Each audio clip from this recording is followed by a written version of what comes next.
สบายดียามแรงเด้อพี่น้องเด้อบัดนี้เป็นตอนแรงเนาะครับแขกคนมาโมมาค่ะ เล็กปั่นก็หล่นมันร้ายทุกคนหล่นได้ป่ะ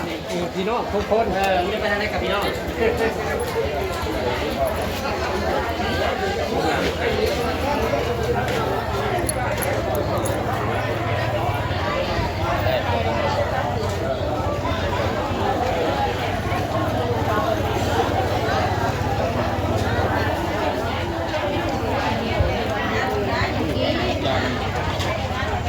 จังไดจ๊ะพอหมุนเลยจ้ะคนหลายพี่น้องเอ้ยแนวกินบ่อยากพอเฮ็ดหยังตอนนี้ยังบ่ว่างอย่าพาวอยากแตกเงินบ่ได้จังเอาคนเต็มอยู่พี่น้องเอ้ยจักพี่น้องอันหมู่ทางอ้ายแน่แต่ละบ้านเนาะหลายแฮงคนน่ะเบิดมื้อนี้นะแต่ว่ากลางเว้นดาวบ่ได้ถ่ายให้เบิ่งเนาะ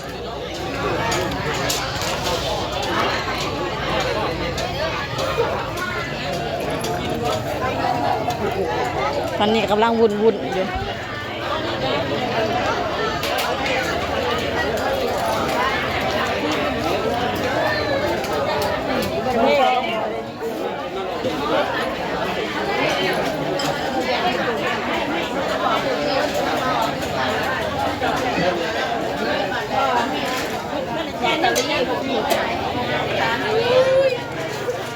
เอาไปอย่างไรเขาจะเป็นบ้านมันบ้านมันใหญ่บ้านยืดเอาบ้านยืดกันค่ะคือว่าไฟกันค่ะบอลเล่นอ่อนปลายมันเหมือนจะทานก่อน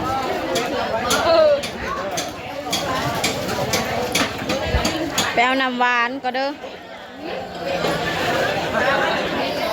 น้องชาน้องชา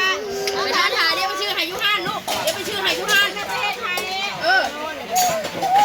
ไปปลาโลดน้องถ่ายไป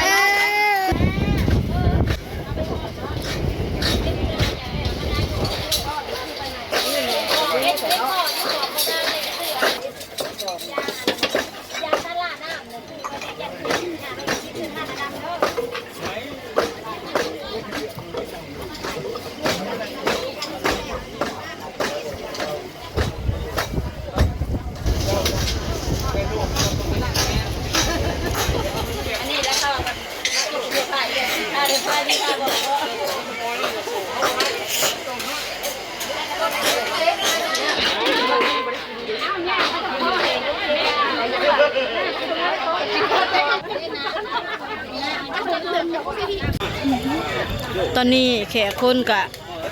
เบิดเลยพี่น้องเลยเริ่มบางแล้วจนขมังเนาะเนี่ยอยู่เนี่ยกินเท่าเมนเกือบพอพอ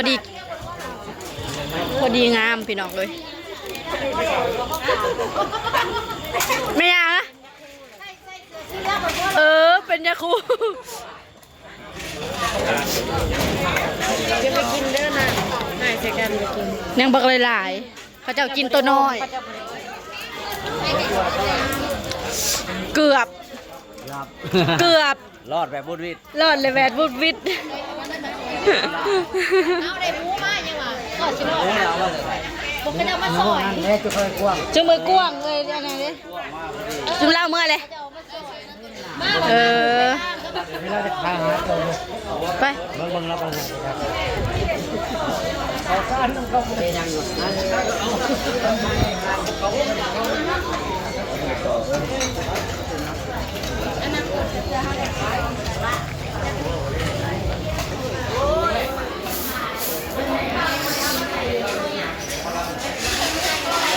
อะไรจ๊ะ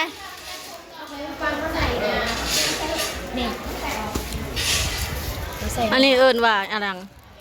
อันนี้ก็ย่าอะไรภาษาเทิงภาษานั่นเลยไม่ถึงใส่ทั้งเทิงบ่นี่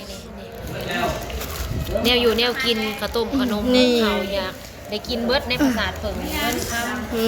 ม เบิด ครบอยู่ในนี้ มีสินมีเสือ มีสินมีเสือ สินไหมเสือใหม่เบิ มี ด เกิบ เครื่องใหม่ ครบ ใครได้แต่ซื้อเสือใหม่กับเสือใหม่มา เค ให้ รื่อง ยัง ก วะ องบุญพี่น้องเลยมีพัดลมมีไฟโซลาร์เซลล์ แม่น โต๊ะตั้งครบ พัดลมกระสอง พัดลมกระสอง มีต้นใหญ่อีก ต้นใหญ่ต้นพิเศษ ต้นละพิเศษ2ต้นกองบุญกับ อืมคนกับคนเนี่ยพี่น้องเอ้ยมีเบิดมาเบิดสู่ทาง บุญตั้งแต่สวรรค์เขต แต่สวรรค์ลงมา แต่สวรรค์ มีเบิดหมู่จงกอกกากบ้านหาดบ้านบุงเวินของเวินคูนคนหลายแห้งพี่น้องเอ้ยแต่แนวอยู่แนวกินทำกับกลุ่มหุ่มจบเจือพอดีงาม บุญแม่เฮาจดเงินประกันภัยก่อน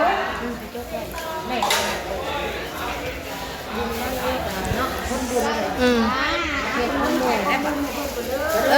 คุณน่ะข้าวต้มขนมก็ได้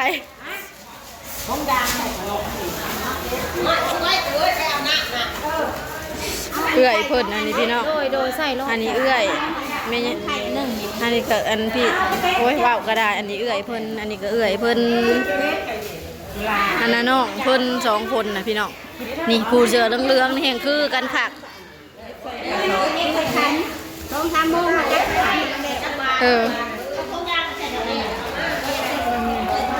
กองบุญก็มี บุญ เพ แม่ ดาน เอ้ยบุญบุญลีรอ อันเงินนะก็บ่ได้เว้าได้อันใส่ได้อันนะก็ว่าแม่นยังได้อันละคนละแสนได้นะ50 100 อ่า บ่ได้มีใบ เงินต้น พัอีก บ่ได้มีใบน้อย บ่ได้มีใบน้อยเงินนะก็มากระดอกกระเดี่ย ปลูกเขาก็ได้เงิน ล่าสุดพี่น้องเอ้ย เต็ม หลังจากเงินโมเงินทานซองบ่ได้มีได้ดิ บริเฮ็ดซองเฮาเฮ็ดแบบแพร่เอา แส พี่น้ น องเอ้ย บ่มีซองอยู่แต่ว่า อืม พี่น้องหรือว่าหมู่ ลูกหลาน บ่ได้รุดกูละซองทำเลย บุญบุญดีๆรอพี่น้องเอ้ยบุญแม่เฮาแผนกเก็บกู้แผนกเก็บกู้อะไรคือมันเป็นคนแท้อันนั้นน่ะอ้าวเจ้าของเงินมันไปใช้น้ำเพชรดินมักกะลอกจะประจบเจ้าของเงินมันไปดินมักกะลอก หอมแดงหอมบัวแล้วแต่หอม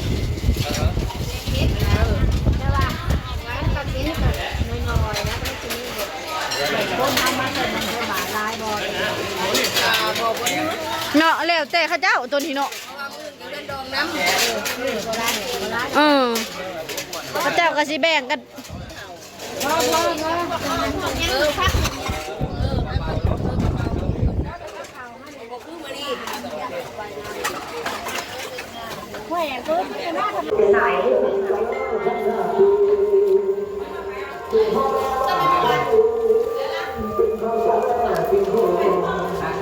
บาทเงินพี่น้องเลยนับบาท นับแล้วบัดนี้กองบักใหญ่เลยเงินบ่ ยัง มันเล่นตัวแหลมแล้วมาให้เต็งมันสิมีเงินน่ะนะ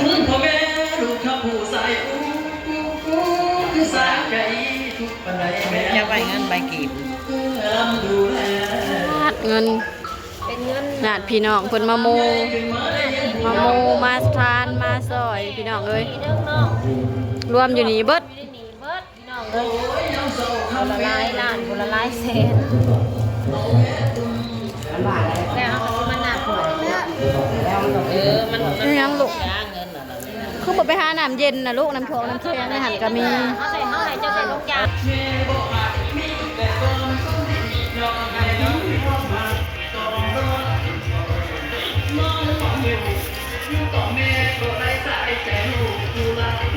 ื่อดิเป็นงานของพี่นะก็เรื่องน้ำผู้ใหม่เกินตู้ยังไม่ได้เลือกแต่ที่จะพูดตัวนี้ มาเห็นเนี่ย บอกว่า มาซอยดูซอยผู้เฒ่าเนี่ยเอานับแล้วเว้ยนับเงินไ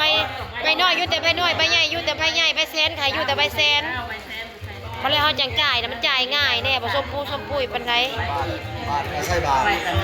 เธอน้อยไว้เซบาทเงินพี่เงินน้องมาโมมาทานโมทำบุญ เล็กน้อยแล้วไว้ต่างหากไปไกล ไปใช่เหรอ เป็นหัวซิหัวยังไงนี่ บ่ได้บ่ทันได้ดับ ไว้ ไว้ มันจะนอนในเลยมันงามเดี๋ยวเอาไว้เอาอยากได้ ใช่บาท เ